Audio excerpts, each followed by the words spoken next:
We are live, everybody. Welcome into the Demetric Felton episode 25 of the Barking Brown Show. I am your host, Jacob at Roachism13 over on Twitter, joined as always by my wonderful co-host, Nick Carnes at Carnesies817 on Twitter. Nick, what is going on tonight, buddy? Hi. I was telling you and Meredith pre-show. Oh, I guess spoiler alert. But anyway, sorry, I'm still waking up. I'm very jet lagged at the moment because I was in SoFi and kind of getting back acclimated to East Coast time. But we're gonna push through, and we're gonna have some fun tonight along with it. So I'm excited. I gotta get my little. Since Restream decided to totally change up the way it wanted things sorry, done. I'm still waking up. I'm very jet lagged at the moment. Sorry. Because I am in SoFi. Wow, technically we are just going. We're still in the starting portion here, so that's oops. No, so like when Restream decided when Periscope got shut down, now the comments don't show up on my Restream for Twitter, so I have to bring up the broadcast on the side and try to watch for people to do comments. So I was trying to bring that up, but I bought a new phone this weekend. It's the new flip phone. It's a smartphone, but it's a flip phone. Look at that. It's the Galaxy Flip 3. Wow. It's interesting. I enjoy it a lot. So I have it now positioned so that I can see the comments. Guys, we got a big and great important show tonight. It is we have a wonderful guest. We're just going to bring her right on in. Make sure you are like, comment, subscribe, Apple Podcasts, leave us a review, send us a DM. It can be an honest review. Like, you can tell us we suck. That's okay. I don't have a problem with that. I'm like, okay with that. Just be like, man, you fucking blow. Like, I'm not begging for 5-star reviews. I'm begging for reviews, honest reviews. That's fine. I have no problem with anything like that. Like, I'm man enough to know that I'm very, very annoying. So, thank to everybody who subscribed to the Patreon. The preview shows come out early. I wrote an article last week for the Patreon about my thoughts on Baker Mayfield so far. This was coming off the Minnesota game when I wrote the article. I did not. It was before the Charger game, which I don't think really swayed me anyway. Either way, I have a lot of thoughts about that. We'll get right into that. I'm wearing my Stefanski Bear shirt. I wear it all the time on this show. It's very appropriate. I've worn it twice, as 2/3 of That's What Be Said have now been on this show. That's a very big deal to me. I have told these ladies before that their show has helped me through some dark times, some issues with my mental health, where I was down, and I listened to them as I went to the gym, and listening to their podcast just is it's fun, right? They just have fun. They have good times. It's informative. And I've always felt like that there will always be a special place to me for all three of those ladies. And we have another one on tonight. We're just going to bring her in, the wonderful Meredith Kane at MK on Sports. Meredith, how are we doing? Good. Thank you so much for the kind words. That really means a lot, honestly. And I'm like not being like facetious about anything. It's just like the fact that the podcast means that much to you, it really genuinely means a lot. So when I first started listening to strictly Cleveland sports podcasts, like Brown centric, I know you guys do all Indians and Cavs stuff as well. But like when I first started trying to get around to not the national stuff, right? Which I think it's way better. The localized stuff is way better. It was Locked on Browns, and That's What B Said. That was it. Like at first, because I just didn't know what was out there. And I think I caught you guys on episode 3. I think I've been around for So you've been around since like the beginning, because we started about 2 years ago. So, we started longer than that, but you guys know that there's a lot of like planning and stuff that like, it's not just like waking up one day and saying, I'm going to do a podcast. And then you have one that night. There's a lot that goes into it. So, it was months in the making before we actually got our first episode out. So, you guys always say that this was your therapy session. And I think tonight we need that on this show. I think a lot of people need therapy after Sunday's game. Yeah, I do. You know what? I like the way that you guys have always collectively brought, the more positive and good vibe side to like our little community here, because So fortunately for me, I spent all day traveling yesterday, and so I was on airplane mode the vast part of the day, and I didn't get to see, everything that happened in Browns Twitter yesterday. But I caught up a little bit. Be thankful. On returning, and it did not look like a great time or a great day to be there. So, with everything you do, Meredith, and everything you guys do with your show and all that, it helps a lot, because overwhelmingly I would say that people are not feeling great today, and or yesterday, what I'm saying, coming off a loss. It's rough out there on them streets. I took Sunday night. I always do final thoughts at the end of the games. That's what I've done this season. This is my first season with, I'm not trying to toot my own horn, but this is my first season with like any size of a following, right? Like I had 100 followers last NFL season. So now I have real interaction on my Twitter. So this is my first season with that. And I'm trying to do a lot of these cool things and have I always do these final thoughts. I've done them for each week of the regular season so far. And I put out a tweet on Sunday and I said, I don't have final thoughts. This hurts. And I also got called slow for a football opinion. And so I was like, that's enough internet for me today.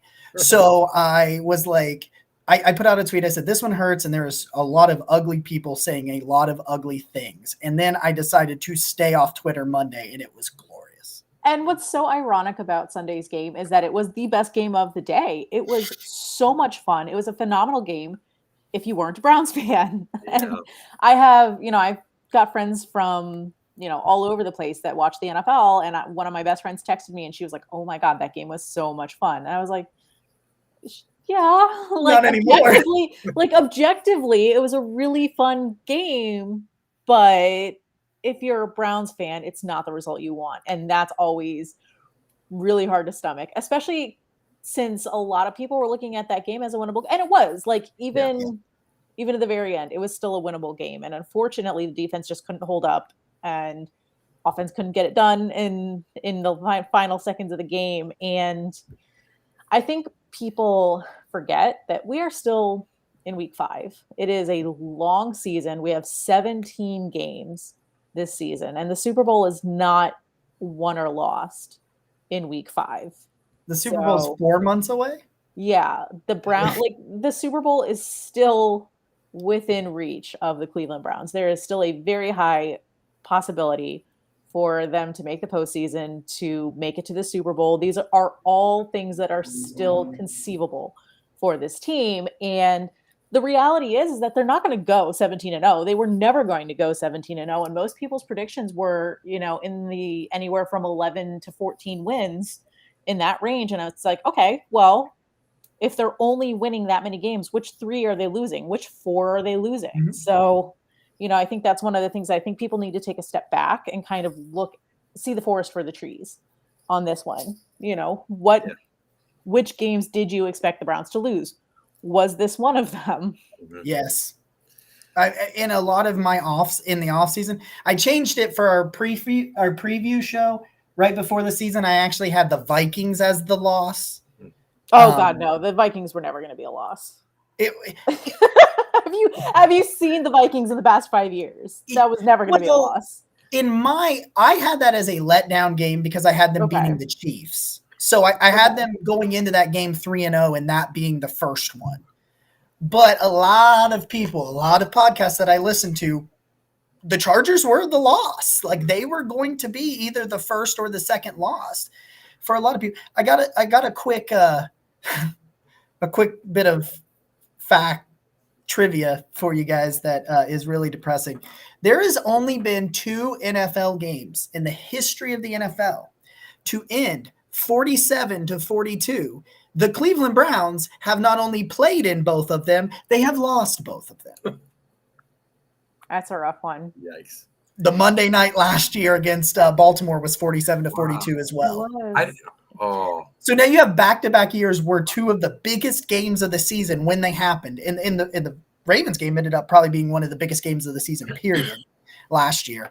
2 of the best games to be played when they were played involved the Cleveland Browns, and they involved them losing. And I think that's where we've come to this for me personally, I'm so tired, and I'm not saying they can't.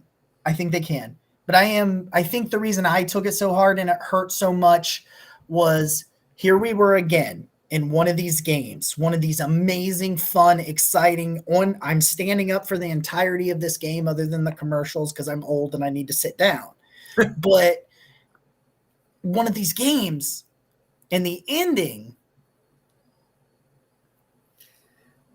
we lost. Every time one of these games happens and it involves the Cleveland Browns in the last 2 years outside of like Cincinnati, I know there's some wins there, but these like exciting 40, like you guys said this on your show last night. I haven't listened to all of it quite yet. It was a long one. You were talking about where the Browns are like the only team to lose 40 with 40 points, 500 yards, no turnovers or something like that. Yeah. So it was from ESPN Stats and Info. And I think it was the Browns are the first team in NFL history to score more than 40 points, have more than 500 rushing yards, I want to say, and 0 turnovers and still lose the game. And it's funny because one more touchdown for the Browns, it would have been the opposite. It would have been the Chargers being the first team in NFL. It's that game was so tight. It was so tight the entire time. And I think the loss makes it hard because the Browns were in the lead the entire time. So it was just this idea of hang on to this lead. Okay, if you give up a touchdown, go back and score one yourself. And I think that also made it hard because the Browns were leading for the majority of the game. So it really gets your hopes up. And when things fall apart in the last 3 minutes, it's really, really rough. And that stat was super annoying because one more touchdown for the Browns and it would have been the opposite. Like Bree said, somebody had to lose the game. Yeah. You know what? And I basically echoed what you said, Meredith, yesterday when I tweeted that the Browns, despite the fact that this all feels doom and gloom, everything that the Browns want this season is still within reach. So I was trying to keep that mindset, but I found myself, even though I said that and I know it's true, I found myself a lot more frustrated than I thought I would be. And I thought about it and I kind of came to the conclusion that the reason I feel this way is that the script of Browns Chargers followed very closely to the same script of Browns Chiefs, right? Where they have a lead, they have opportunities to really bury their opponent, they don't get to, and it's just like you're like, okay, you're leading in halftime, you've stopped this, you've held it. So I think they held the Chiefs to 6 in the first half. They held the Chargers to 13 in the first half.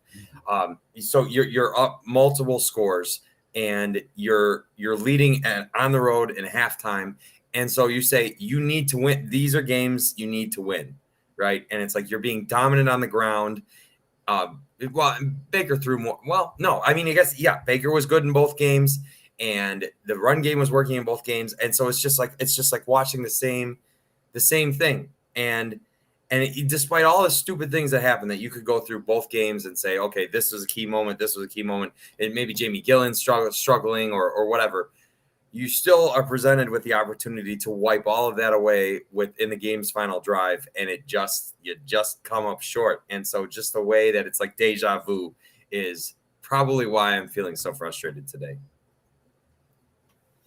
Yeah, and I think I'm with you there because it's like that, and that's the next step, right? To be a Super Bowl caliber team, which I think the talent wise they are, but that's the next step to take it to this. Okay, you made it to the dance. Now we want to make some noise in the dance. And the next step is to beat these teams. We've seen them do it. Like they beat Pittsburgh last year in the playoffs when Pittsburgh kind of came roaring back. You saw what they did against Tennessee, and of course, Baker's heroics against the Bengals. Well, now you got to beat these teams that are going to be there. I'm not getting, by the way, guys, I'm trying to see, I have no comments coming up on Twitter. So if anybody is watching on Twitter, if you could throw a comment up to see if it's working, I just want to make sure it's working for anybody that's watching on Twitter live right now. But you want to see them take that next step. And I think that's where we thought we were going to go year 2 in this system. Baker's finally year 2 in this system. Really, everybody's year 2 in a system in Cleveland.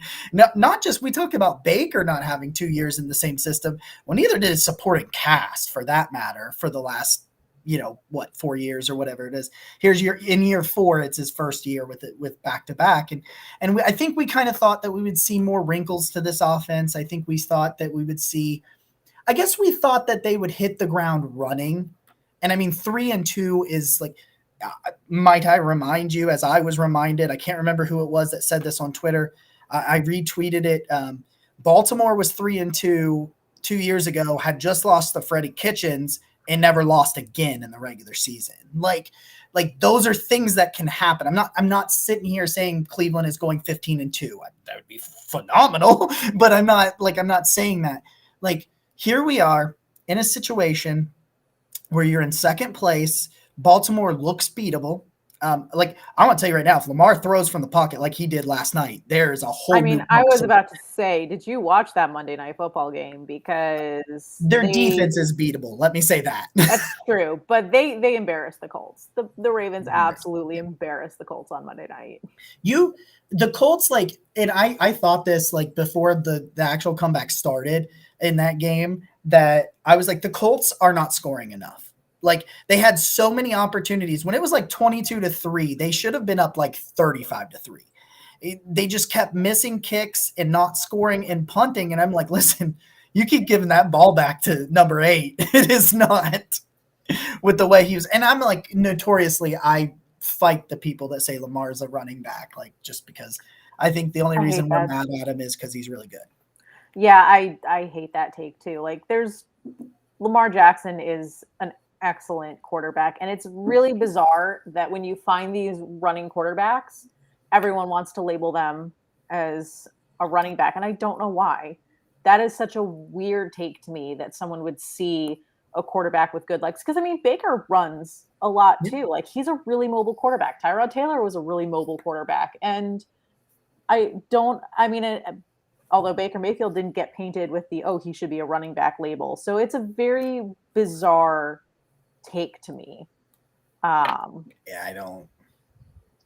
If it's one thing if they played a position and were switched, Logan Thomas is always one of my favorite examples, because he was a tight end in high school and he's always wanted to be a tight end, but he was recruited as a quarterback, and he was a very mediocre college quarterback, got drafted to the NFL as a quarterback and just didn't do well, and said, hey, I'm going to go back to my roots. I'm going to go back to being a tight end. And all of a sudden he's, aside from being on IR, he has been doing phenomenal for the Washington football team, because he's always been a tight end. He was put into a box that he didn't belong in, and he realized that.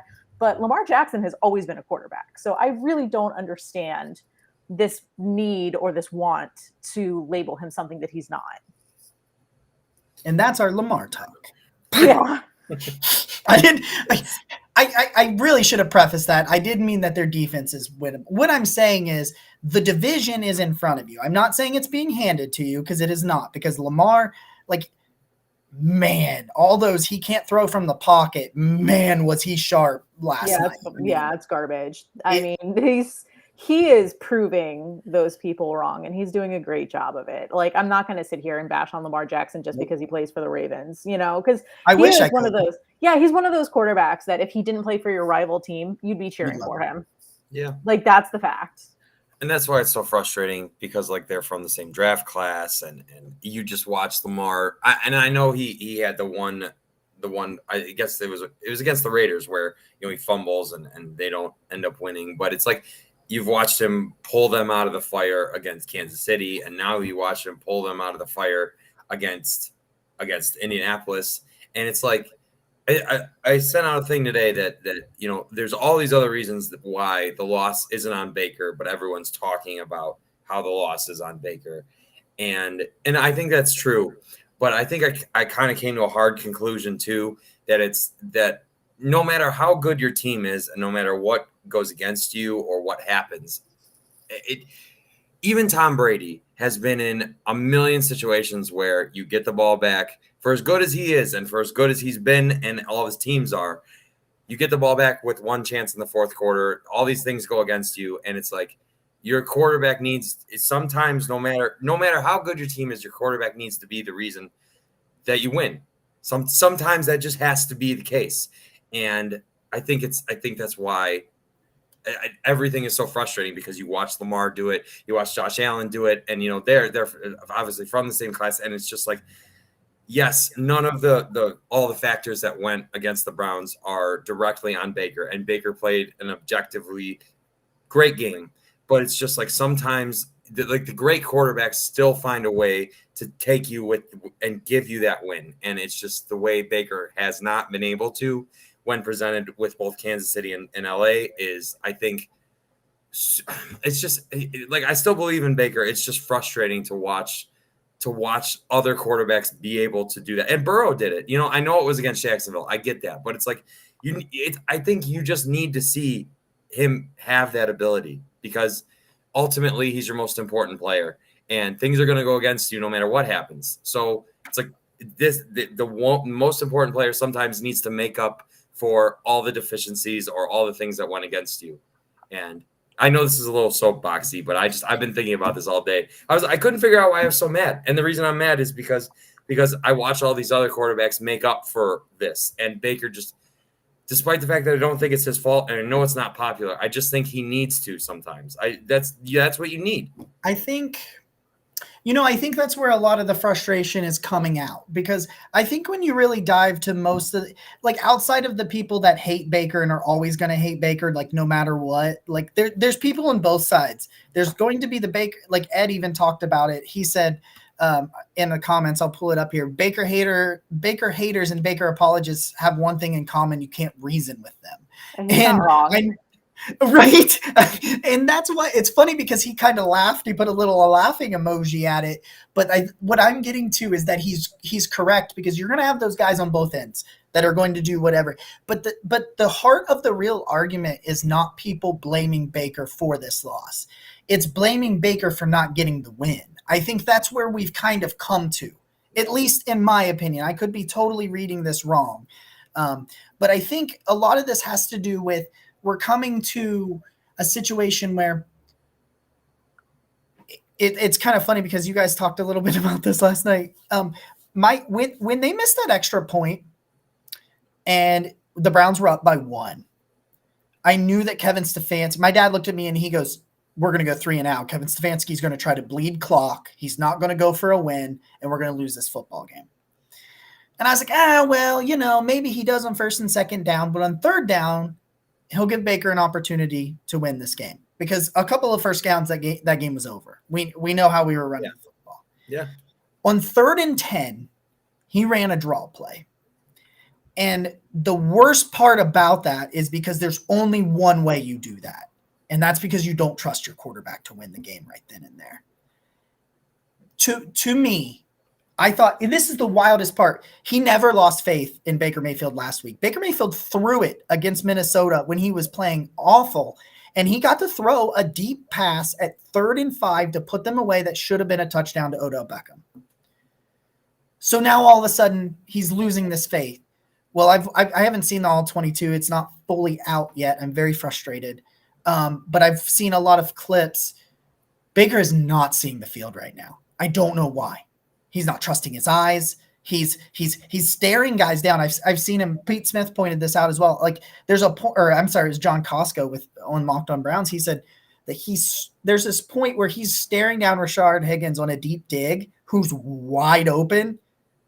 And then he did that little run around where he did that shovel to Njoku. And Higgins is like 15 yards downfield, just, wide the hell open. And it's like, I talked to our good friend Dave, and he said, and we had this little conversation in DMs, because I talked to some people yesterday via DM, because I didn't want to deal with the toxicity of the timeline, but I still wanted, I had to get it out of my system. As anybody who's listened to my podcast and is currently listening knows, I like to talk. And so I have to get that stuff out of my system. And I said to him, this relationship can be repaired. But right now, the biggest issue is the trust in play caller and signal caller. Now, I don't know that I would say that Kevin Stefanski didn't trust Baker. I not sure that was what the issue was. But if Kevin Stefanski is noticing that Baker isn't going through his reads, it's not a matter of not trusting him. I think it's more a matter of, I want to call a play that I think is going to work in this situation. Yes. And if he's worried about Baker going through his reads properly, and knowing that you have players like Kareem Hunt and Nick Chubb who can, sneeze and get a first down, it's it's a good point. But I mean, I don't think a draw was the correct call on third down. And, I'm sure reviewing the film, Kevin Stefanski doesn't think it was the right one either. He said, could have just, just in that moment, knowing what he was seeing out of Baker, I don't necessarily think it was him not trusting Baker. I think it was more of just him wanting to put Baker in a position to succeed. And in the moment, he thought that that's what was going to get it done. And unfortunately, it wasn't a good call. I think he said Monday that the call made him sick afterwards. Yeah. Other people remember press conferences better than I do, which is funny because I'm like in the middle of them all. They'll just like bleed together to me. Oh, that's there's no way if I listened to all of them and was working at the time and stuff that I'd remember them. I should clarify because you're right. I'm not sure there is no trust there, but there is an issue there. Like you said, because he doesn't trust not that he doesn't trust Baker because Baker's not turning the ball over. He's just seeing what's happening in that moment. And in that moment, Baker's not going through all of his reads. Yes. Yeah. I try to keep in mind that there was like another crucial, I think it was third and long. I can't remember if it was against the Vikings or the Bears, but they ran it and Kareem ran for like 40 yards, something like that. And so I try to keep in mind that was effective before. And so maybe that's what you're thinking. I don't know. But on all of those runs, it was like everyone and their mom knew that the Browns were going to run. And, last year it seemed like they were, even when the opponent knew the Browns were going to run, we were still able to be successful. And so far this year, it doesn't feel that way as much. Maybe that's just because the offensive line's banged up. And maybe that's because everyone's seen the film on our system and knows how to stop. But I mean, they weren't stopping the run to that point. But still, it just has felt like in those big moments so far this year, the Browns have not been able to do that. And I felt the same way. I was like, okay, it's third down. Baker's going to get his chance to put them away here. And just, that was so frustrating to see. I originally was going to say when it wasn't clear that we were going to get the ball back, I was originally going to say, that was my biggest hang up is I wanted Baker to have a chance to put them away. And then, obviously you get the ball back late and it doesn't go that way. I would like to also clarify that I still think Baker Mayfield is the guy. I still think the Browns can win a Super Bowl with Baker Mayfield. I just, like Meredith said, we are seeing an issue in front of us at this time that we're trying to. Yes, 100% fixable. 100%. I everybody knows I fought people all summer long on Baker Mayfield. I am not out on Baker Mayfield. I just think there's something right now about his vision that I think Kevin Stefanski is seeing, and I guarantee Kevin Stefanski probably right now is working on. He might not necessarily talking to Baker, but he's working on it, I think. Well, and quite frankly, the last thing that you want for this team is to start over again with another new quarterback because they've been through 28, 29 quarterbacks in the last 20 years. Like it has been an absolutely absurd number, and bringing in a new quarterback isn't going to fix these problems. It's not going to. And the Browns, you want it to be a while before the Browns have a high draft pick again. Because if they have a high draft pick, that means they had a really bad season the year before. So if you think about what it would take for them to find another quarterback in the draft, like first off, the 2018 draft was just an abundance of riches when it came to quarterbacks. You're never going to see a draft like that ever again. So it's not only having a high draft pick, it's having a high draft pick when there's a good quarterback available at the right time. So it's a lot. Yeah. So everything has to go both wrong and right. Yeah. If they want to, and that's so much effort and it's so exhausting. And I've only been in Cleveland for 4.5 years and I'm already exhausted by it. I can't even imagine the people who've been living it since 1999. And the fact is, the people who have been living it since 1999 are the ones who are banging the table I know. to get rid of Baker. And I was just like, for whom? For whom do you want to get rid of Baker for? Yeah. I think I learned so many lessons last year, as like the first real good Browns team I've seen. I learned a lot of things. And so as you said, Meredith, and as you referenced, Jacob, we're 5 weeks into this thing. And if you would have looked at the Browns in week 5 of last year, you would have also had questions about Baker. And then obviously they go on this tear, over the second half. So I just think there's still an abundance of opportunity to right this, to fix it. As you both said, this is fixable, and to, go over the hump against because that's the thing now is like, you can say with reasonable confidence, like when the Browns play an inferior opponent, they are most likely going to beat them. And so that's a step up to a new level of a Browns team that they're at right now. So, okay. So then obviously, now the bar is raised and now the expectations are higher. And the only 2 Browns losses have been to what I would think are both should be playoff teams at this point to me. So I think it's just about taking that next step. And I don't think that happens 5 weeks into the season. Now, if this is still going on, if we're sitting here in week 16 and we're still having these issues, then maybe it's a different conversation. Mm. But I think at this point, to me at least, it's premature when you consider just how much was able to happen last year in such a small window, and the fact that like we've all said so far, this is 5 weeks and you're still 3-2. Yeah, you're not 0-5. You're not 2-3. You're not the Steelers. Like, there's a lot of things. Like, I had to get a jab in there. I'd gone too long without one. I think the thing for me, and maybe I could be wrong, that some people are frustrated for is that it was fixed last year. We thought Baker got to the point where he was seeing the field really, really well, and it just seems like he's not right now. I just don't think he's trusting his eyes. That's fine. Stefanski fixed it once. AVP was right there with him. Aaron Rodgers still swears by Alex Van Pelt. He still tells Alex Van Pelt stories all the time. Like, we ride with 6. And I think for me, that's where I think I want to move over to some of this other conversation. I ride with 6. I know you guys ride with 6. We're going to be fine. I think it's going to be fine. I needed to say what I needed to say. Yeah.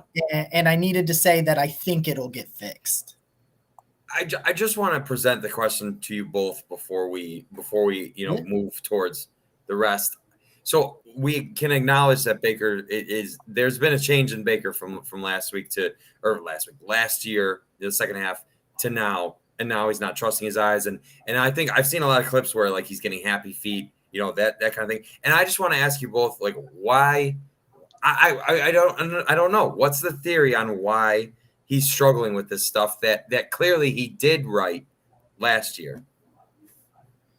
Well, do you want to go first, Meredith?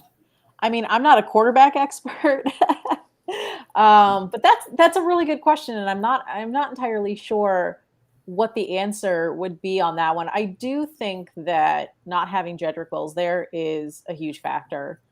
That's his guy, and the quarterback and the left tackle, basically have to be a happy married couple. Mm-hmm. And when and that's the guy that Baker has to trust the most. And when he's not there, it's not that he doesn't trust whomever is filling in at left tackle. It's just there is this understanding, there's this relationship, there is this bond between the quarterback and his left tackle. So when he's not there, I think that's probably what's happening. Is it might be getting into Baker's head a little bit, with some of the injuries on the offensive line, not having Jed Wills in there, it could be causing a little bit of regression, and not saying that his talent has regressed in any way, but when he's uncomfortable, when he's unsure, it can get in his head, and everyone knows that when you're in your own head, bad habits come back out, and that could very well be part of it. That left tackle position is so much more important. Like, it's one of those things where people understand how important it is, but to really understand the scope of how important that left tackle is just massive. That's exactly where I was going to go. Do we remember, like, last year the offensive line was good, but at the start of the year he was still happy in that pocket. It felt like he was still shell shocked from 2019 when that line was terrible and he was getting killed. Well, like, okay, so it took him a while, I thought, to start to trust his offensive line last year, even though it was playing really well, even out the gate. Of course, there was that game against the Steelers where they kind of got worked over a little bit, but a lot of people got worked over by that Steelers front last year. But he starts to trust them. They start keeping him clean, and all of a sudden he gets better, and he gets better. Well, come to this year, week 2, he got hit a few times against Kansas City. Then he hurts the shoulder, right? He does the partially torn labrum. Yeah. And ever since then, I mean, the next week he got sacked 5 times against Chicago. Like it gets lost in the fact that they had 9 sacks on the other side. He was sacked 5 times against Chicago. It felt like not 100% Jed Wills. At sometimes was just getting worked over. There was plays where Jed just couldn't move, and Khalil Mack blew right past him, and just, I'm surprised Baker didn't fumble like more than he has. Like he's held onto the ball really well from a guy that I think has gotten some kill shots laid on him.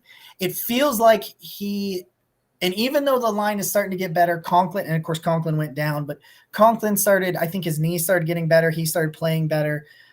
Blake Hance actually finished with a 72 grade. I'm trying to find it real quick. Yeah, 70.2 grade, and played pretty well with the help and assistance that he was given over there. But even in the beginning of the game, I don't think Baker knew that he was going to play well. He knew that he was down to his third left tackle, and it was a guy that in the NFL has been primarily a guard. I mean, he played tackle at Northwestern, but like, this was a guy that's kind of an undersized tackle. Like, he's kind of more of an interior offensive lineman. He's not really played left tackle. I know he played it in the playoffs last year, but that was really the only NFL experience he had at the position. And then Conklin goes out. And before this week, Wyatt Teller turned it around, but he had been struggling. He was grading in the 50s on his pass pro, for the majority of the first 4 games. So all of a sudden, these old habits that we're seeing again, justifiably so. I think Baker is in his head, and that line has part of it. I think the line was pretty good this week, but he's got to gain that trust back. And I think that plays, to me. I don't know. Merritt said, I'm not a quarterback expert by any stretch of the imagination. I'm not going to pretend that, but like, that's what it feels like to me. I appreciate both of your perspectives because it got my gears turning. So I just looked it up real quick and did some quick math. So I have some fun stats for you. Well, they're not fun, but here they are. So last year, Baker was sacked 26 times in 16 games. Through 5 games, he's already been sacked 13 times.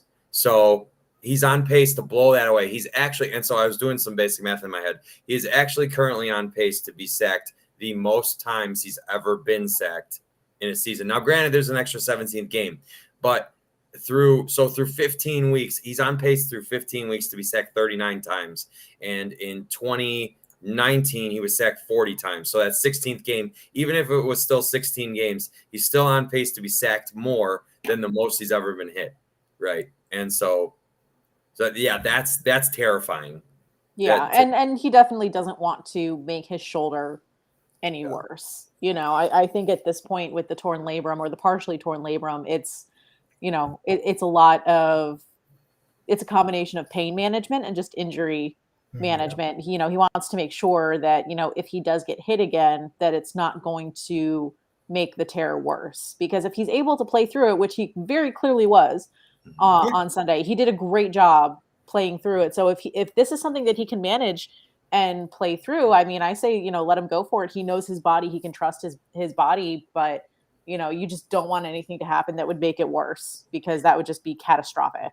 And I think part of the shoulder is mental because he doesn't want to take shots on it. Kind of like you've said, he doesn't want it to be worse. And I think that's part of the in his head game that I think he's battling right now.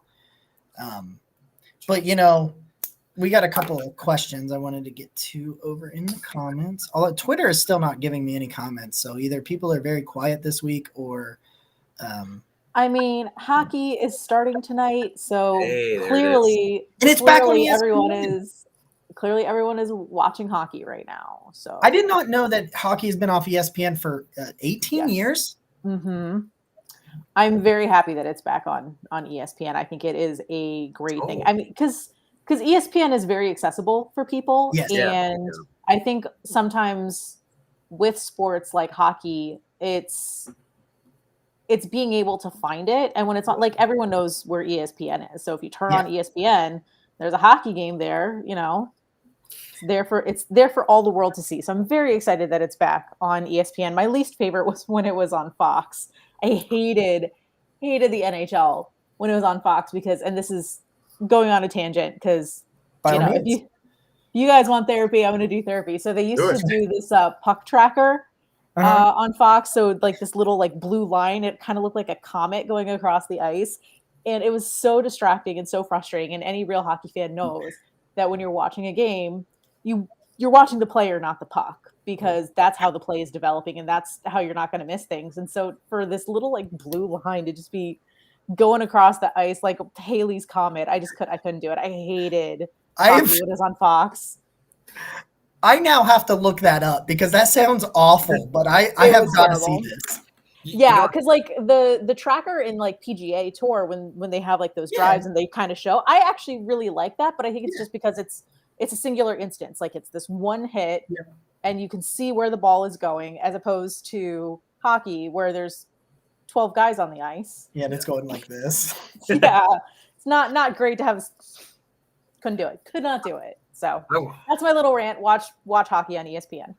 I went to Chicago a couple years ago in April, and at the hotel we were staying at, they had like all these channels that I don't have personally, and so I was just scanning through stuff at the end of the night when we were staying there, and there was like hockey playoffs galore, and like Chicago's a very good hockey town. You know what? And so I like turned it on and I was watching. Those were exciting games. I had a lot of fun just watching that like weekend. And here's the thing, and I said this earlier today, and this is a hill that I will die on 1,000%, and I will always die on this hill, is that I think Cleveland is the perfect hockey town. It really is. And I think it is a shame that there is no NHL team in this town. Like very monster shirt too. Yeah. The Monsters are AHL is very, very fun. It is a different product than the Quit NHL. Barking at me. My dog's barking at me. But yeah, Cleveland is a perfect hockey town, and I would love to see more people in this area get it. I mean, it is difficult because it's during football season, and this is without a doubt a Browns town, like no question. But I mean, once football ends in February, and you're like, what do I watch now? There's plenty. There's tons of hockey. You don't even have to follow the Blue Jackets if you don't want to. You can pick a team and follow them. I'm going to give it another shot this year. I watched a little bit of the Blue Jackets a couple of years ago in the playoffs. I guess when I got into hockey, when they lost 3 in a row in the playoffs, I was pissed. The first time I watched was them two lose and get kicked out of the playoff. I was like, that was 2018, right? Yes, yeah. Because that was the year the Capitals won the Stanley Cup. So that was my team that beat you guys 3 times. Yeah. I remember seeing your. I was like, I'll give hockey a chance. This is going to be fun. No, I watched the game they won, I think. Or no, I watched the round before it when they had won, like to get to that round or whatever it was. And then I missed a game or something in there, and then I watched them just get 3 in a row just right out. Yeah, I mean, I will say this about the Blue Jackets. They do have a very young team this year. They did lose a lot of veterans. They've got a brand new head coach. So it is going to be rough going for them this year, but stick with it, man. I mean, if you can stick with the Browns for 20 years, you can stick with the Blue Jackets for a season or two while they, get used to their new coach and get some experience in their ranks. You know what? I've been to Columbus a couple times, and I've really enjoyed the city. And the way a lot of people in Columbus support the Browns, like I would totally love to support Columbus and just be like, cool, Ohio, let's go. Do it. Highly recommend. Yeah, because I mean, the Blue Jackets are the closest team geographically, although technically the Penguins are roughly, I would say, because you've got like geographically, you've got the Penguins, the Red Wings, and the Blue Jackets. Are all about equidistance from Cleveland. So if you're going based on geography, those are your three teams that you can go through. If you do like as a crow flies to Toronto, you've got the Maple Leafs. But, sure. So I mean, I might watch the Maple Leafs because I like their name. There we go. Boom.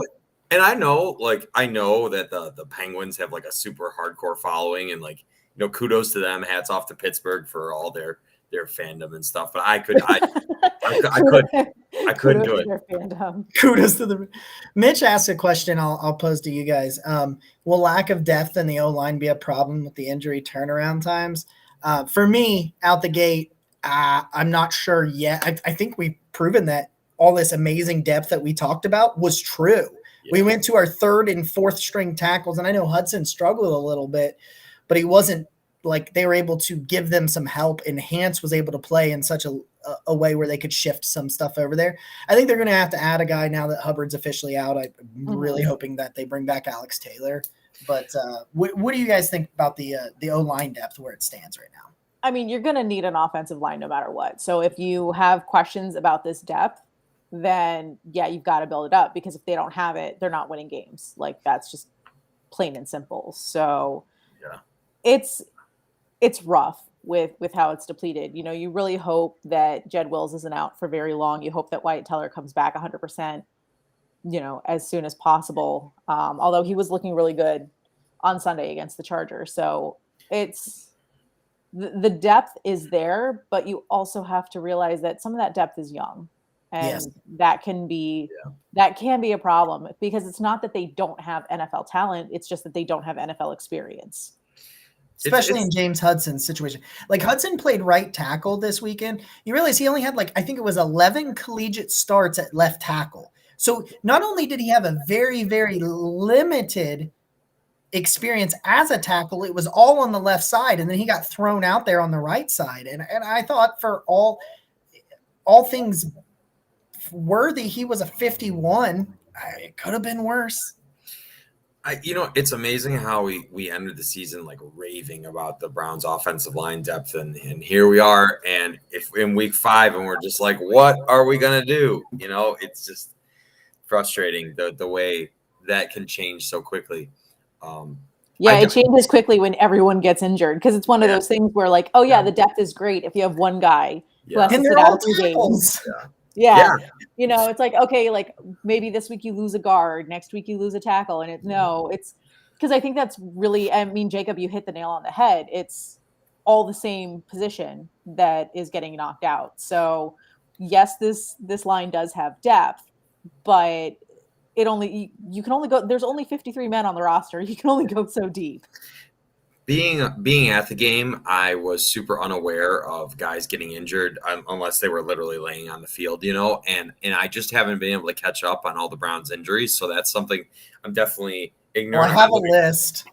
Yeah. It was lengthy. It was a lengthy list. Do you want the list? Yeah. So this was an interesting thing that I found, because I'm not an excuse guy. I really am not. I don't like to be like, I said it, you said it, Nick. No excuses. You should have won this game. We should have found a way to win this game. That's just kind of how it goes. But when you talk about some of like cold hard facts on certain things, Corey Kinnan put this out. He said, this is a list of people that miss practice time. I'm not sorry, not Corey Kinnan. I saw something else from Corey. Sam Penix put this out. Okay. And he said, friend of the show. He's been on the show. Sam Penix, one of our. I love Sam. Because he came on the show and acted like he's like, I don't ever troll people on Twitter, and I'm like, Sam, knock it off. We know what you do. And so he put this out. These are people that were injured, so they either missed the game, part of the game, or practice time leading up to the game. Wide receiver 2, left tackle 1, Left tackle 2, who was also right tackle 2 and guard 2, and Chris Hubbard. Right tackle 1, center 2, edge 1 missed all week of practice, even though Miles played pretty well. Edge 2, who missed the entire game and showed just we're huge Davion Clowney guys on here. It was very apparent that he was not out there. That's how good Jadeveon Clowney has been. He's been phenomenal. D tackle 1 was in and out of the lineup, and I believe that's Malik McDowell, and I believe that's who he is referring to as D tackle 1. Linebacker 2, cornerback 1, 2, 3, 4, 6, who is also safety 4, and linebacker 1 as JOK was in and out of the lineup. You can't use that as an excuse. I can't use that as an excuse. Like, if I took all of those players and just made them just a team, they could win more games than Hugh Jackson won as a head coach. Just fucking gonna say it. I don't give a shit. I'm just saying, like, that is ludicrous. I got so angry at one point in the game that I stood up and I said, "Could we just stop getting hurt, please?" Yeah. Although, if they're gonna get injured, now is the time. Yeah, do it early and then get better. Don't get better. Don't stay injured, because the last thing you want is to have all these injuries occurring in like week 14, 15, 16. Yeah. It's so weird. Part of it is why I was happy that Jed and Newsome were able to sit. It's so weird to me that the Browns haven't played any division games yet. It's like yeah, we're 3-2, and I was thinking about that earlier today too, because I was like 2 more games before we do it. Yeah, because those division games are all kind of smushed together at the end of the season. And I was about to say something about not playing a division game yet, and I just stopped myself and I was like, wait, how have the Browns not played a division game yet? Right. Halloween. Halloween's the first one. Oh, yeah. It is gonna be spooky, man. That's a Steelers game. Boy. And you know what? I want to bury the Steelers so bad, but I think the Bengals are better than I think a lot of people thought they'd be. Jamar Chase is crazy. Oh my God. And Joe Burrow's, I have to give that guy respect. Lamar Jackson's playing amazing. Even the Steelers are somehow figuring out ways to win games. Najee Harris finally had a good game. Like, these are going to be bad. Every one of those 6 games is going to be bad. Yeah. It's going to be tough. And unfortunately, Big Ben wasn't looking too terrible on Sunday, which is, unfortunate for everyone, even Steelers fans, because I'm pretty sure Steelers fans just want him to retire.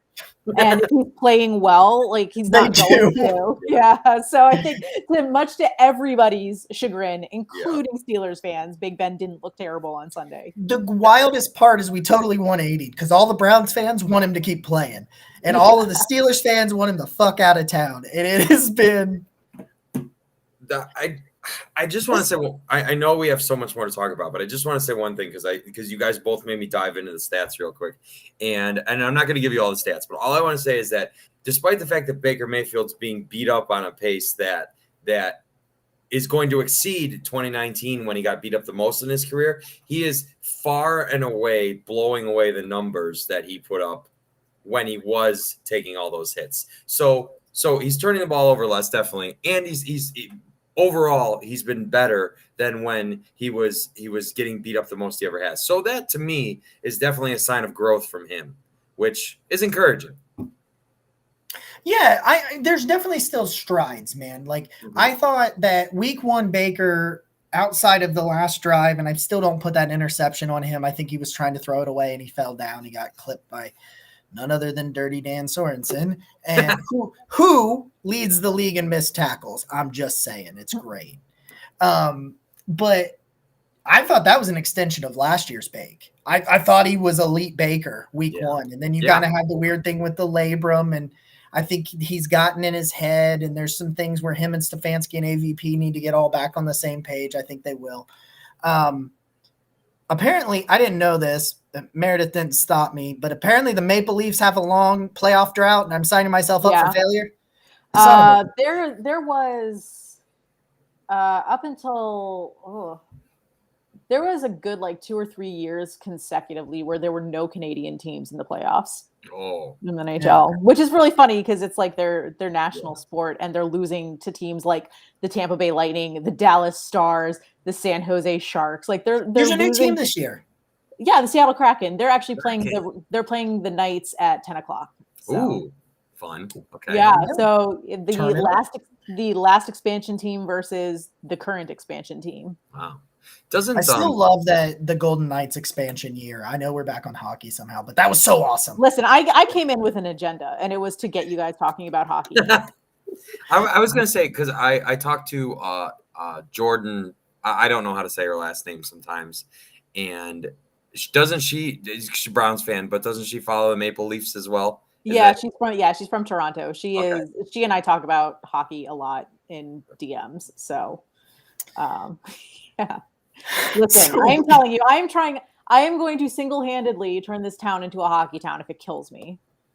Hey, I'm on board with the Maple Leafs. The Monsters games, I know you, Meredith, you said that they're like different. They're different. They're not the same. But I've had so much fun, right? And especially with the way that Rocket Mortar Fields House is now like amplified and awesome. Like that would be super fun to have it house two teams, because obviously they're capable, right? Yeah. So the interesting thing about AHL, and one of the reasons why it's different, is because it's these guys who are all on the fringe. Like AHL is all players who are looking to break into the NHL and stay there. And you're going to have a lot of movement during the season of, players getting called up, called down. Like that's essentially their version of the practice squad. Okay. So when you go to AHL teams, it's a lot more aggressive. There's a lot more fighting. There's a lot more of players trying to stand out, because they know once their farm team looks for depth, they're going to look for, like, that's where they go to. So you're going to see a lot more fights, a lot more aggressiveness. AHL is a very, like, it's not the same as the NHL, but it is still a very fun product. So there it is. Now everybody knows why they need to start watching hockey. Yeah. Boom. All it is. Yeah. And it's not a difficult sport to learn.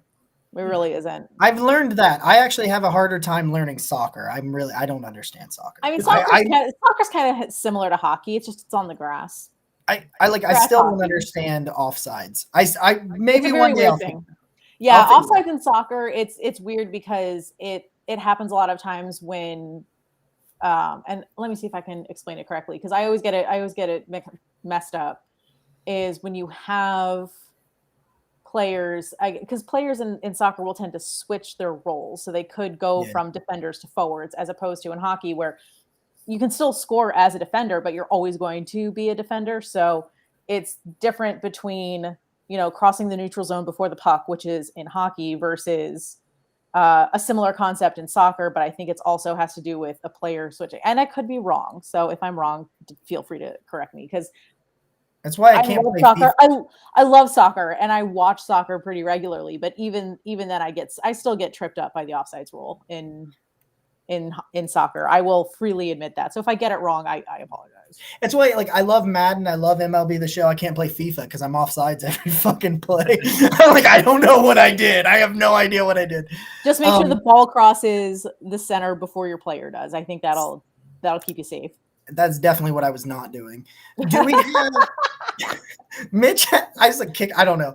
Mitch asked, "Do we have linemen or cornerbacks to elevate to the main roster?" There are some guys. They just elevated the guard from used to play for the New England. They just brought him. Yeah, I mean, they're always going to have guys on the practice squad that are going to bring up. Like that's what the practice squad is there for.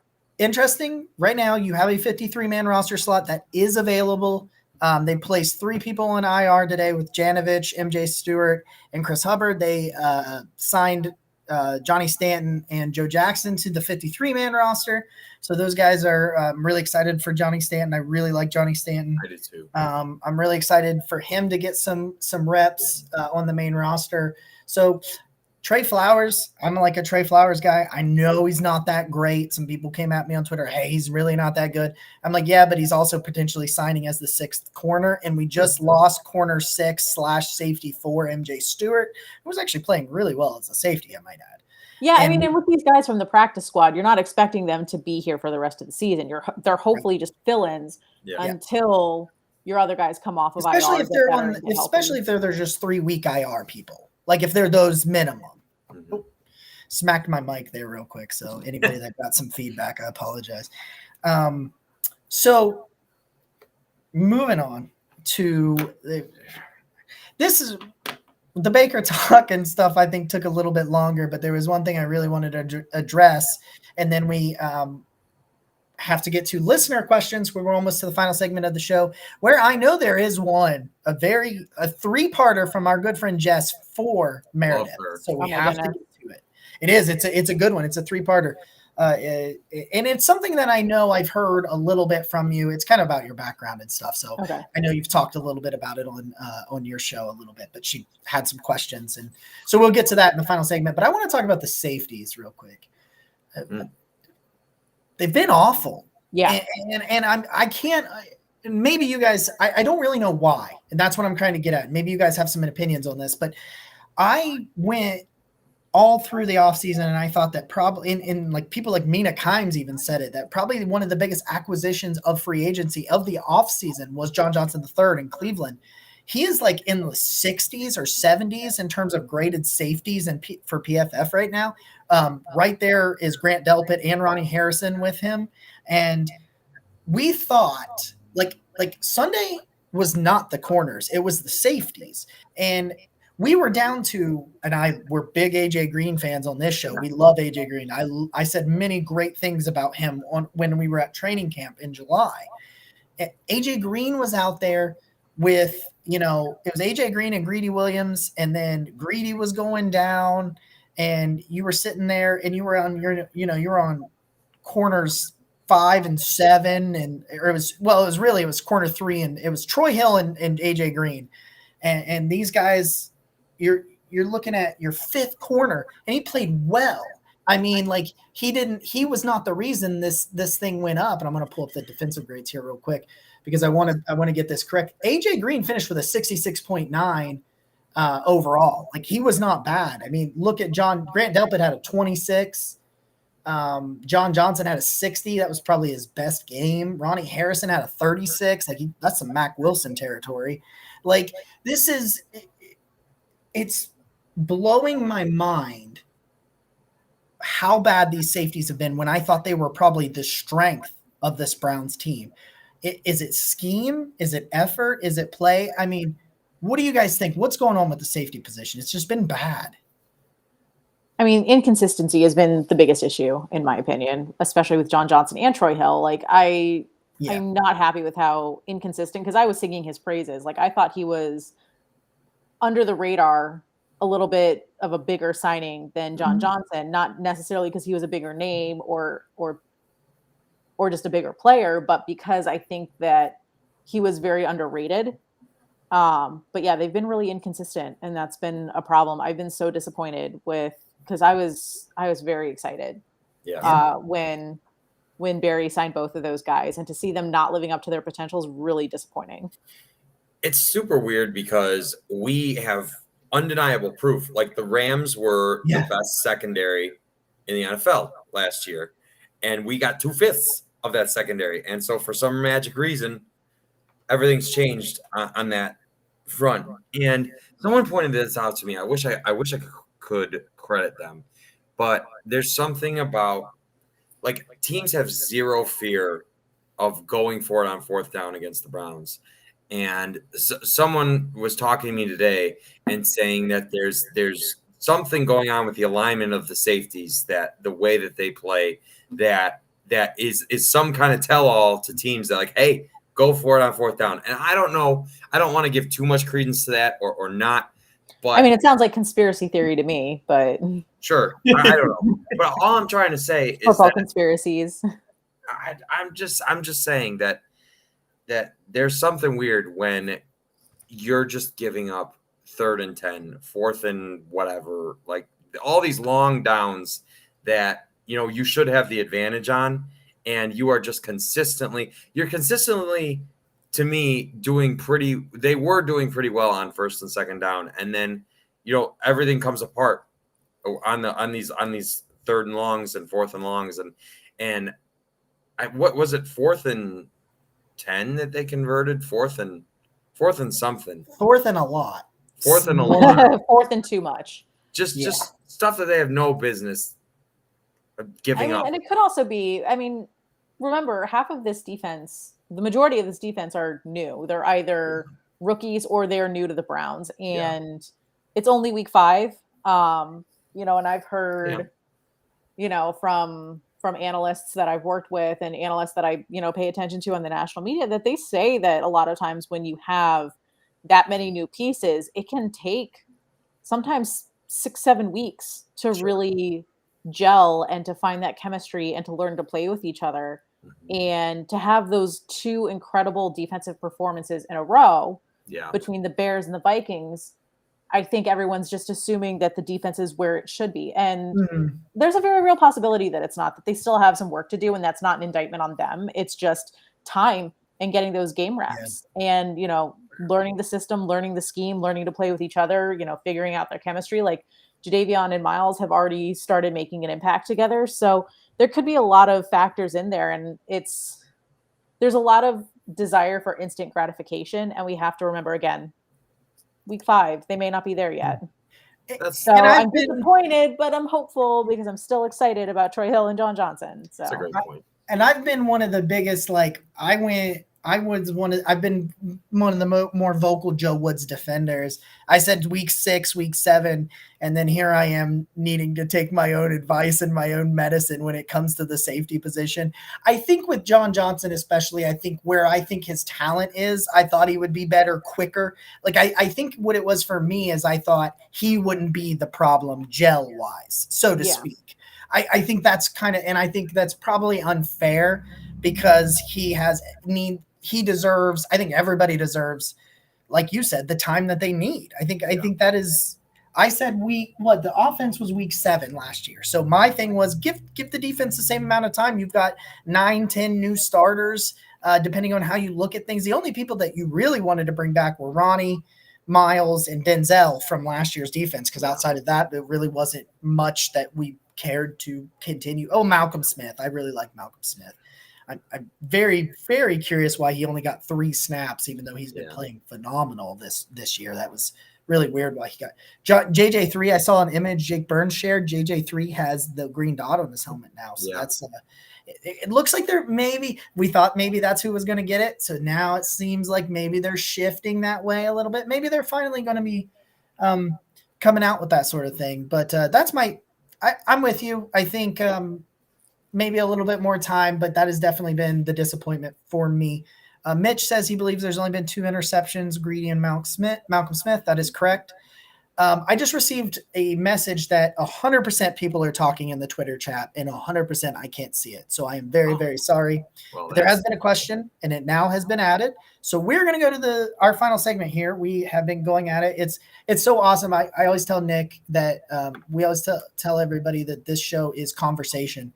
And I very much enjoyed talking to you tonight, Meredith. So let's thank you. Hit this final conversation. I was very excited about this. I told Nick this. I was like, oh my God, this is going to be so much fun. And it's definitely lived up to the hype for me. So guys, watch out. My ego is going to get really big if you keep saying things like that. Yeah. Don't want to get a big head over here. I'm just messing with you. So we do this. We started this 3 weeks ago. We were told, hey, some guys can't join you live and stuff. You should do a Q&A section for Twitter and Facebook and stuff. And we're new to Facebook, so we didn't get any Q&As from Facebook. But Facebook got us 26 views last week in our second episode on Facebook. So Facebook's been very kind to Nick and I over the last couple of weeks trying to get the show. We've got 115 followers over there in 2 weeks. I'm pretty excited about that. Even though some people are mean. I'm just kidding. People are mean, but okay. So our good friend Howard, he is always always asking questions. I like Howard. Good conversations with Howard. He's got 2 questions. So we're going to ask the first one. What other positions are we in the market for? Cornerback, offensive tackle. We've kind of talked about that. And I think that's where we are. I think those are the 2 positions right now that we need, because every single person that's hurt on that line is a tackle for some reason.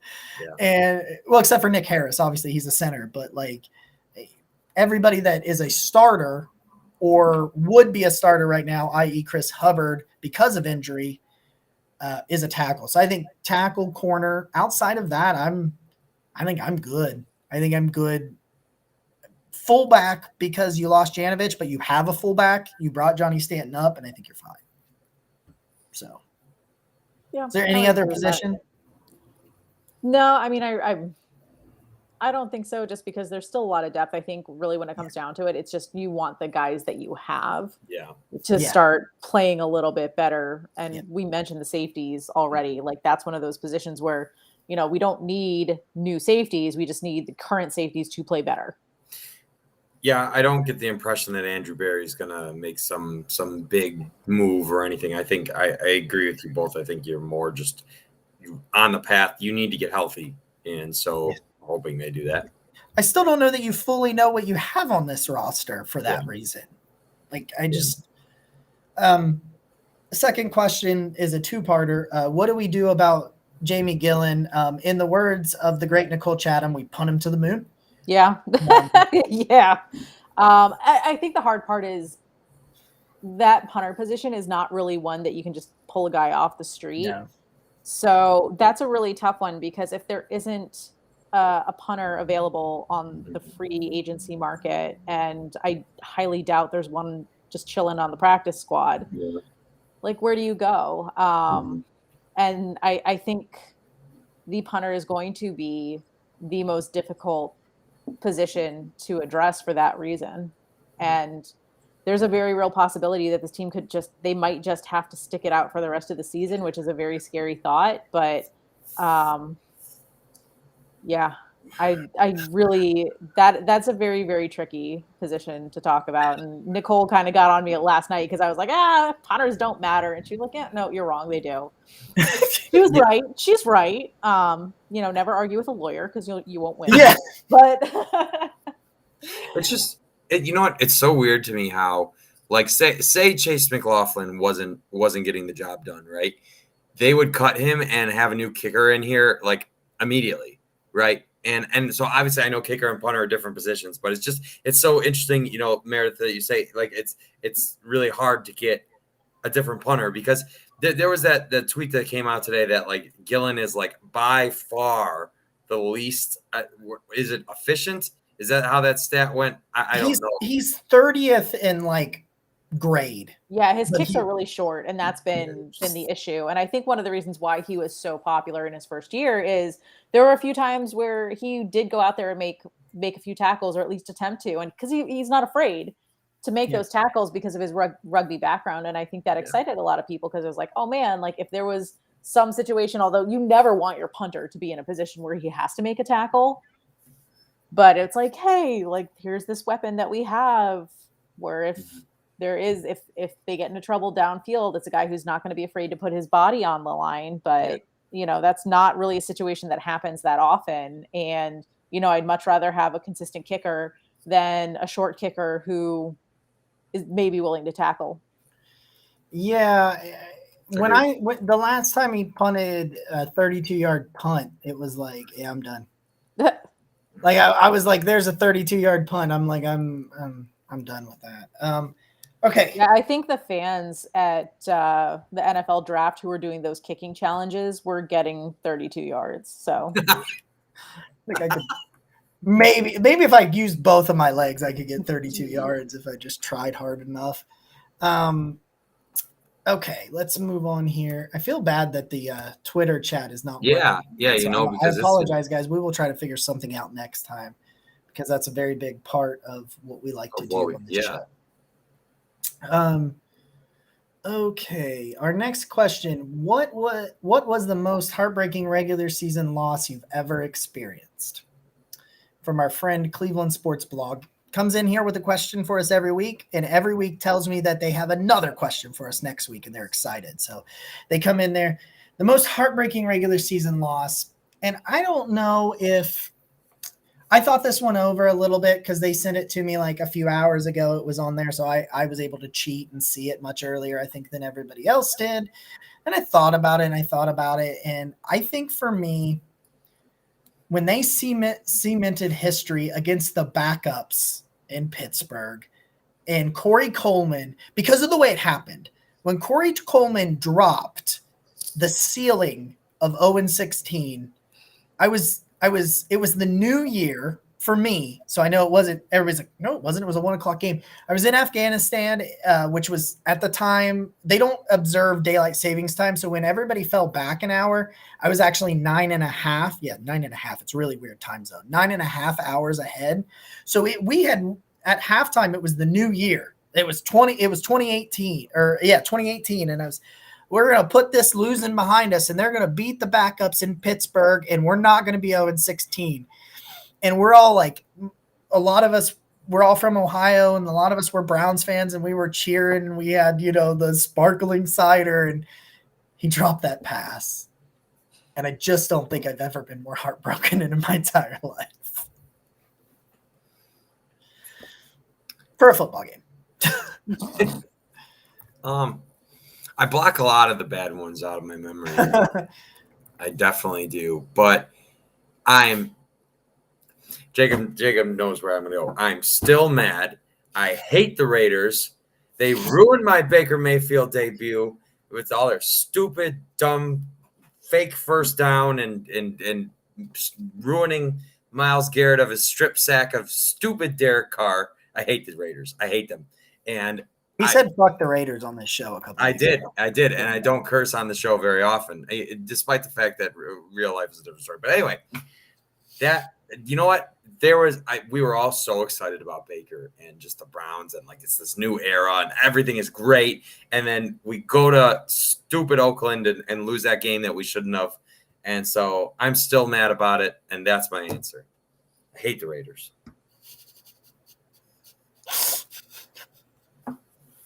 I can't remember if it was 2017 or 2018, because a lot of these years run together for me. But there was one game either during the Hugh Jackson or the Freddie Kitchens era that was against Green Bay, and that was one where the Browns had the game like in their ground. You know which game I'm talking about? Yeah, it was 2017.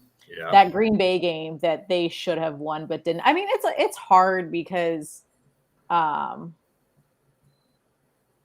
try not to let sports ruin my day. And so to think of losses and like heartbreaking, there's not a lot that really stick out to me like that. I would say that Green Bay loss is probably the most frustrating. Yeah. Especially just that season. That whole season feels like a fever dream. It really does.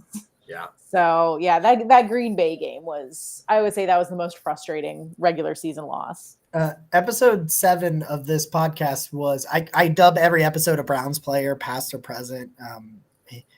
Tonight being the Demetric Felton episode based on their number. Eventually, obviously, I'll run out at some point in the future. That'll be disappointing. But episode 7 was the Deshaun Kaiser episode, and I did say in that episode that halfway through this, when it looks like everything was going great, that I was just going to chuck something straight up in the fucking air and ruin it.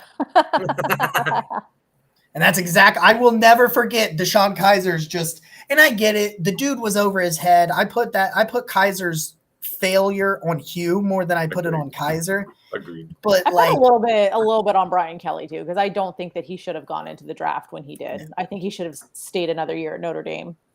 No, he had arm talent. He had arm talent for days. Like I just don't think he was ready, and he didn't go to a place where he was able to develop. Okay. Our good friend Jess has some questions for you. 4 of them. I guess I thought it was 3. She's got 4. Jess is awesome. She's great. Okay. She wants to know. I guess I'll go one at a time. I won't throw them all at you. It's very easy. She wants to know, how did you get into doing sports radio?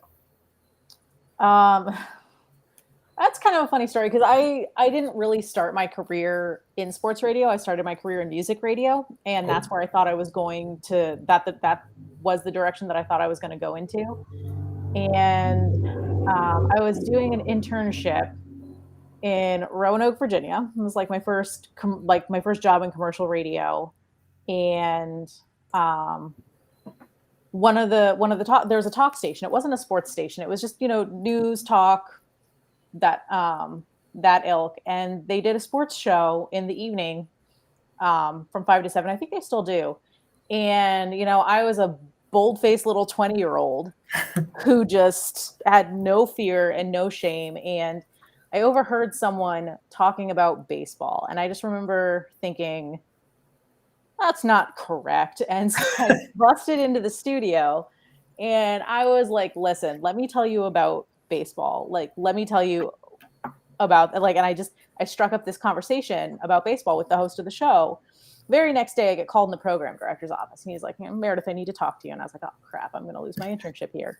And he said, like, you have technical experience, right? And I was like, yeah, I can, like, I do. And he's like, the host of the sports show wants you to learn how to run his show. And I was like, well, okay then. And so I learned a little bit about talk radio. We did a little bit of sports. We did a little bit of talk. And then when I graduated from college, the local like Guy Talk Radio in Washington, D.C., where I'm from, was flipping over to sports. So I emailed the program director, I just introduced myself, sent a resume, said, hey, I'm graduating from Virginia Tech in May. This is my resume. This is my experience. I'm interested in a job if you have anything available. And I got an email back from him like maybe 6 months later and said, yeah, we have this, part-time opening. If you're willing to come in and interview for it. I interviewed, got the job, and rest is history. That's awesome. Yeah. I appreciate you sharing with us. I'm pretty sure I've heard that story before. I know it's so funny because I've never really talked about that story. And then I've been asked about that a few times since I've gotten here. And I was like, I've never really like talked about how I got into sports radio specifically because, when I first started working in radio and when I was going through like my college courses, I was, in my mind, I thought I was going to go the path of music / morning show talk, lifestyle type radio. That was the path that I was headed. And I got a taste of sports radio as an intern. I absolutely loved it. And I said, you know what? Let's do it. This is what I want to do. So, you know what, Meredith, I heard you on the radio this morning and I was thinking to myself, I was like, we get to talk to Meredith tonight. This is, I just think that's so cool. And like your ability to like do all that and then like give us some of your time is just, you're awesome. Oh, thank you. You guys are awesome too. Final question from Jess. I guess this final one was a 3-parter, but it's all in one. So I thought it was 4 questions. Okay. But it was only really 2. She said, what is your ultimate sports goal? Is it your own show, something specific with a team, something along that line? The cool thing about radio in general is it's so versatile, and especially with the way technology is heading, there are so many different things that you can do within your position. You just have to be willing to put in the work for it. And I'm really excited about how in the direction that technology is moving and the fact that things are becoming multimedia where it's not just being on the radio. There's web, there's video, there's podcasts. Like there's so much to do. And it's funny because it's like all of these doors are opening up because I'm already producing a radio show, which, at one point in my life that was the goal. But now that I'm here, I'm like, I want to do more and I want to be more. So, and it's cool because there's a lot of places that these types of things can be done. Cause like you can do radio, you can do like every team has their own radio network. So there's always that avenue to go down. And a lot of places are starting to incorporate more video content. So, I mean, the sky is the limit, really. That's awesome. I love it. You're already good at it, like thanks. Because I listen all the time. And like I hear, all of that, and you know what? Admittedly, I don't get to listen to near as many fellow shows, podcasts, and that stuff.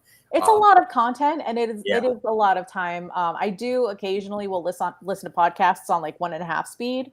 Yeah. Just because like my commute is only 10 minutes. Like I live very, very close to downtown, and so. Yeah, when I was living in DC and working in Baltimore, it was a different story. I could get through multiple podcasts a week because my commute was so long. But now that my commute's 10 minutes, like you get through intros and I'm already at work. So a lot of times, like for me, I'll listen to podcasts when I'm like running or like cleaning my apartment or something like that. And then even in that moment, I'm also listening to 92.3 and Browns Radio and anything else. But it does get difficult because it is a lot of content to consume. And so you kind of have to prioritize, what do you want to listen to? But, it's Because like I get to 92.3 and like I hear all that stuff, but like here you are, doing the whole like the other show on top of that. That's and so obviously I know everyone talks about that's what B said and I like all that stuff, and I just have not gotten to consume it as much as I would like to, because obviously that's such a good it spreads so much good through what tends to be a lot of negativity. And I, so from what I have seen, like whenever I do get to tune in, I love that too. And, it all helps. It's also, it just makes our space such a better, a more fun and inviting place. Yeah. I mean, think about sports. And this is one of the things that I always say is that, sports are meaningful for sure. And I'm not trying to say that they're not, but you shouldn't be taking them too seriously. I think that is sometimes where I think the wall gets put up is when people aren't necessarily having civil discourse, because there's no reason for discussion surrounding sports to get offensive or angry or, personal, because I can't count how many times I've either seen on Twitter or heard, people like, you're an idiot. Like, there's no need for name calling. So I think that the more civil discourse, because like people can disagree. There's nothing wrong. Like, Bree and Brittany and I will disagree all the time when we're on the podcast. It's not a big deal. Like Nicole and I disagreed last night, but there was no there were no personal attacks, no name calling. It was just like, okay, well, these are our differences of opinions. And I think that that's what sports really should be, that, it's sports are meaningful. They bring people together. I have met some of my best friends in the world because of sports fandom. Like you guys, I'm sure, brought together through sports fandom. It's great. It's wonderful, but it shouldn't ruin your day. It shouldn't make you angry, and it shouldn't be a reason for vitriol. So that's sort of my take on sports, and the discussion surrounding it. I think that's beautiful, because that's exactly why I decided to take Monday off, was because I was like, the sport made me sad, and that's okay, because it doesn't make me so sad that like I can't function. But it's like, oh man, I'm just going to be a little sad for the rest of the day, and that'll be okay. Okay. You can be sad. I was sad about the Hokies on Saturday night. It's okay. But like when I got online right after, like I put out a tweet, my tweet said like, it was right there. You didn't get it. This one hurts. And then someone's response was, you were slow. It was right there. Or she said, you're slow. It was right there. Did you watch the game as much as the refs? And I'm like, do you even know what I'm talking? Because I wasn't even talking about the Hail Mary, which, by the way, was a beautifully thrown pass. And if David Njoku doesn't fall down, the Browns he catches that, and the Browns win the game. Which that was pass interference. I'm not getting into that. I'm not getting into it. I'm not talking about the refs and getting worked up again. Yeah. But I'm like, you don't even know what I'm talking about, because I think that's what she was assuming, was that I was talking about when you were up by one and you could have sealed it away. I'm not talking about one specific player. She's like, the refs were terrible. And I'm like, well, okay. I said, excuse you. I'm like, I know I am an idiot. I will tell you that. But in this situation, I wasn't being one. So like, that was just, I'm sorry. So we got one more question. I got one more question. The first question I did see was they were asking if we think that Baker isn't Barry's choice. We kind of addressed that already. I don't think so. I think Barry came back because I think him and when they hired Barry and when they hired Stefanski, I said that they were hiring people that believed in Baker Mayfield. That was the only reason they would bring in those guys, that they believe they can make Baker Mayfield work. So the thing about Andrew Barry is that he has zero ego. He's not John Dorsey in that he has to have his guys around him. He is going to look at what he has in front of him and decide whether or not it fits in. And if it does, it does. If it doesn't, then, he's going to move on from it. So I don't think that, Andrew Barry doesn't have guys. He has who he has currently on the roster. And if they fit in, if they prove themselves, if they have the talent that are up to his standards, he's keeping them. So there's no ego with Andrew Berry at all. So I think the whole like my guy thing comes from a very egotistical place. A place of hurt. Yeah. A place of our past. For example, and I know we didn't get to talk about nearly enough of the offensive stars of Sunday, but I think if John Dorsey was presented with the situation of David Njoku that Andrew Berry was, I don't think David Njoku would still be a Brown. No, I don't think he would. And so, and thank God, because David Njoku is a freak, and I hope he's in Cleveland for forever. There are so few tight ends that can break away like David Njoku did and not get caught.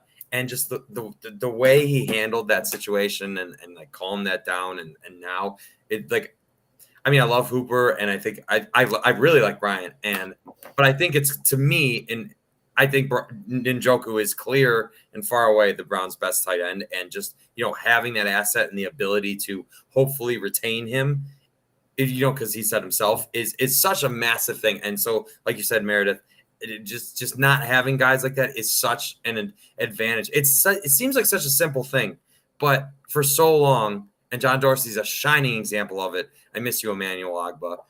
It just these guys are just cast off talent for no reason. And even Carl Nassib too is still an impactful player for the Raiders. It's like I just giving these guys away for free was maddening, because even with the terrible GMs, right, they still found some talent that could have helped the Browns every rebuild they did. I wasn't going to bring out the Emmanuel Ogbah, Chad Thomas thing, because I'm not still hurt about that, but I am. I'm still pissed. Hey, let's take Chad Thomas in the third round. Not only that, let's get rid of Emmanuel Ogbah for him. It'll be great. Guess what? When he got cut from Cleveland, he didn't even go anywhere else. That's all you need to know. Yeah. Like, Emmanuel Ogbah is flourishing in Miami. Yeah. I mean, John Dorsey, I will give him credit. He's very, very good at evaluating talent. Like, he definitely has an eye for talent. There's no question about that. But the thing that I love about Andrew Berry is that his guys are the 53 men in front of him. Yep. That are going to win football games. The guys that are going to give him the best chance to win football games, period. Yep. Okay, last question, kind of more of a comment, and then we'll wrap this thing up. Just looking at the schedule, if we can beat the Cardinals, it looks pretty good to week 12. I'm actually thought this myself, and of course I got the schedule right here on the wall. I know it's not like very well. I had to put the L up there. It broke my heart because I don't like putting L's up there, but I did. But you're looking at so counting this week, which let me remind everybody, I've been to seven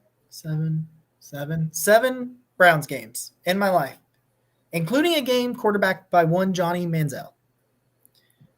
The Browns are 7-0 in my lifetime when I am at Cleveland Brown Stadium. That includes beating the Buffalo Bills in the Freddie year.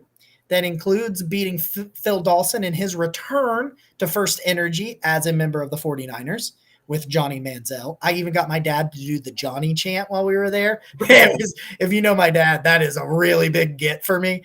And so the Browns are 7-0. Me and Nick will be there on Sunday up in the upper deck.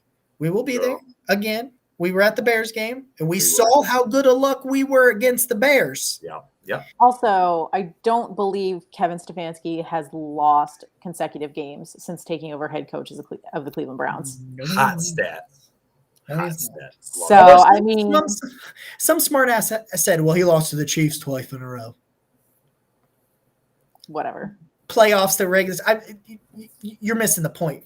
But then you can easily just say, okay, he's never lost consecutive games in the regular season. There it is. There you go. Boom. So I hope you guys are luck. I hope you guys are good luck. I hope so. So then you get Denver, Pittsburgh at home, Cincy, New England, Detroit, and then you get the Ravens. Yeah, that's a much easier stretch than the first part of the season for sure. But yeah, no, I think Cincinnati is going to be a lot harder than people realize. Like, Joe Burrow is incredible. I'm so glad that he was okay after that injury on Sunday. Like, Joe Burrow is one of those guys where I don't think it matters what team he plays for. I'll always cheer for him just because I love him. I live in Athens, so like he's a hometown guy, like for me.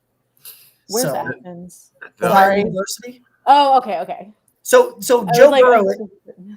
So Athens, where OU is, and then the Plains. That's where Joe Burrow's from. He's from. It's funny. Like my knowledge of Ohio geography is not awesome because I live really close to downtown. I work downtown. So if it's not like within 5 minutes of where I live or where I work, I don't really know where it is. Because that's like that's the radius I go to. And then, I'll go down to Youngstown, every once in a while to visit people down there. But for the most part, I stay within a very tight radius of where I live and where I work. So people are like, oh yeah, this part. And I was like, where? One of my really good friends lives in Strongsville. I was like, where's Strongsville? I've been down there. But for a second I was like, where is that? It's like 20 minutes from here. It's not that far. But I was just like, I had to take a minute because it's funny. Like I have explored a lot of the area, but I think of it in terms of parks. So I'll know the area, I'll go to different metro parks, or I've been to Cuyahoga Valley National Park and been hiking there. So I don't think of the places that I've explored in terms of I've been to this city, I've been to this city. It's like, oh no, I've been to this metro park, I've been to this national park, I've been to this state park. That's how I think of things. That's awesome. We've had 2 professional athletes ever from my area, from Athens, and Joe Burrow is the only one that was actually good. One we had a minor league baseball pitcher in the 70s that went pro.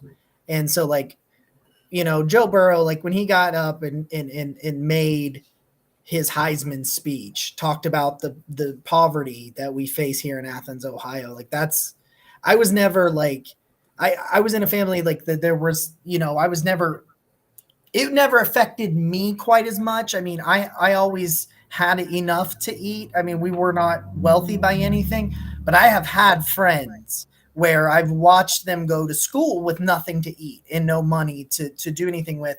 So Burrow's his speech, man, and even when I still think about it right now, it gives me cold chills because it's just something that's impacted me in my life. And he got out of here, man, and maybe I can get out of here too. I'm just kidding. I work in Ohio, I'm good. I'm fine. Yeah. Well, I mean, he doesn't, he never forgets his roots, which is always something to be commendable. So, I mean, he's a great guy. He's an incredibly talented football player. So, I mean, he's one of those guys that I just really want to see have a lot of success, but not more success than the Browns. So, right.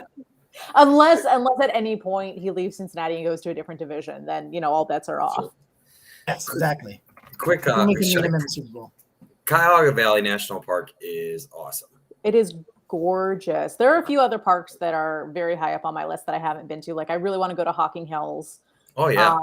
There's a park down near Youngstown that I really want to go to. I've got a list. I don't know if you guys have heard of this, but I subscribe to a website called alltrails.com, and it's it maps out national parks, local parks, state parks all over the United States. And so that was one of the first things I did when I moved to Ohio was I pulled up All Trails and I subscribed to my zip code. And then I just made a list of, so I have a very long list of parks that I still want to visit. That's awesome. But yeah, I absolutely loved Cuyahoga Valley National Park. It is gorgeous. And probably one of my favorite metro parks is the one where Squires Castle is. 2 summers ago, summer of 2019, I think I went hiking there with my friends, probably at least a dozen times throughout the summer. We were going once or twice a week and just picking different paths and different trails through that area where Squires Castle is. I absolutely adore that park. When I was a kid, we went to Squires Castle with my sister, my mom, and my aunt, and we went hiking in the trails that's behind the castle. Mm-hmm. And we ended up getting horrifically lost. It's easy to get lost over there, especially because there's that nature center. Yeah. That's and that's a good halfway point if you want to do a circle, but there are so many paths that you can go off of, and you can do a hike that's as short as 3 miles, one that's as long as 10 miles. So, depending on where you go and how long you want to go. So I can definitely see, I was very lucky that the friends that I hiked with were very familiar with the park. So if I went on my own, I would have gotten lost, no doubt. Like I won't go without them because it doesn't matter how many times we've hiked it. I still would get totally lost in the woods. So I'd have to have at least one of my friends with me. I gotta say, this has definitely been a show where so we were all about conversation here, but as far as all the shows Jacob and I have done, and Jacob, you can weigh in, I think we have talked about the greatest variety of topics that I think we ever have, which is it's pretty. I've really enjoyed it, especially like it's a nice palate cleanser from the way things have been, and so a little hockey, little Metro Parks, little. Just like your story of getting into sports radio and like all the things you can do. That definitely makes me excited too, because, it's like Jacob and I have been doing this since April, since the draft basically. And, we're kind of starting to think, okay, so what is like the direction of all of this? Right. And so for you to be like, the sky's the limit and all that stuff, it's very encouraging. So I've really enjoyed, all the directions we've gone. And now I'm going to watch hockey. So that's the thing. Yeah. Might as well watch some hockey. So guys, we're gonna call it a night. It's been a great time talking to all you guys. We really, really are thankful. Meredith, I've said what I've said about your guys' show. I mean every word. It's one of those things. I think. Listen, I've said that. I say this every week on our show. The most valuable thing you can give somebody is your time. Mm-hmm. And I never feel like I waste time listening to you guys talk, like in any way, shape, or form. It. Absolutely, I appreciate it. And it's just, you know what I mean? Like, I think, and maybe I have a different view of this. I think that sometimes that like a relationship with a podcast, it can be very, I think, unique because though the podcaster doesn't know you're listening, so to speak, you feel like you're part of it sometimes. Mm-hmm. I answer your questions sometimes. You know what I mean? Like if you pose a question, I'll be like, well, I don't think so. Like that you can hear me. So if you want to talk about interactive, so I haven't listened to this podcast in years, but it's still on my subscribe list. One of my favorite podcasts that I used to listen to when I had a really long commute was an NPR podcast called Ask Me Another. And it was essentially a game show podcast. It was very similar to something like Jeopardy. And so, I mean, and I love Jeopardy. It's probably one of my favorite shows. And so I'd be on my commutes and they'd be asking all these trivia questions and I'm like shouting at the radio the answers as if they could hear me. Yeah. So, well, we're going to wrap this thing up, Meredith. So let everybody know where they can find you and all of your amazing work. I am on Twitter at MKOnSports. I can't guarantee that the content on Twitter is going to be quality. My Twitter's kind of trash sometimes. There will be hockey tweets throughout the season. Just warning you now, because I always seem to lose followers anytime I start tweeting about hockey. And quite frankly, I don't. You know what? If they don't want to, if you don't love me at my hockey, you don't deserve me at my Browns. Okay, so. Very true. But yeah, you can find me on Twitter at MKOnSports, and then the podcast. That's what B said on all listening platforms: Apple, Spotify, Odyssey, Stitcher, anywhere where you get your podcasts. Nick, and I want to add to that Meredith is also awesome on 92.3, even though she didn't. I was listening today. Yes. Also a part of Baskin and Phelps on 92.3 The Fan is another place where I can be found. So you do so many things. I don't know how you do it all. It's exhausting. I don't sleep a lot, but that's just kind of like how this industry is. Yeah. Because it's one of those things that I try to explain to people is that if you are looking for a Monday to Friday 9 to 5 type job, then media just isn't for you. Not just sports media, but like any media, whether it's politics, talk show, lifestyle, entertainment, anything that you want to do if you want to do the media, because the reality is that media is a 24 hours a day, 7 days a week business. So if you are looking for a Monday to Friday 9 to 5, media is not for you. So it's